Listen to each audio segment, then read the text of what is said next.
ఏమామా ఏం చేస్తున్నావు? ఏం చేయనమ్మా ఈయన తీసుకున్నాను తల్లే సీపు తీసుకోటానికి మరి బాబు మామా నువ్వు ఆ మాట అన్నావు చాలు. నువ్వు తిని శుభ్రంగా ఉంది. ఎవడన్నా తీసి ఉంటే తీసి చెల్పిద్దును. అదే వద్దు మామా, పర్లేదు. నాకు ఉన్నారు అమ్మ నలుగురు కూతుళ్ళు, 2 కూతుళ్ళు పోరు మన కరోనాలోను.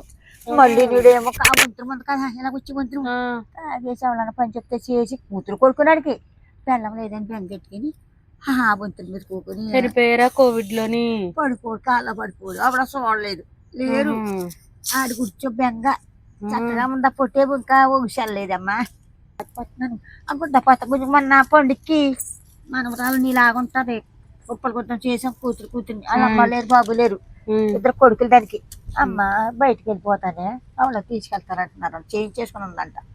ఆ పిల్ల కూడా చెల్లని పండుగ రోజు మా గుళ్ళో చర్చలు అని ఏం చేసుకోలేదు. శుభ్రం మంచాల గింతలు కడిగిన బట్టలు అన్ని దెబ్బేసుకున్నాను ఓపిక లేక. అలాగా నూతులు నీళ్ళు తోడుకున్న పాంచి ఇదేనా ఉంది ఇక్కడే పడుకుంటున్నాను. నన్ను అప్పుడు ఏం చేయడం సరిపోతా నా కొడుకులు అమ్మమ్మ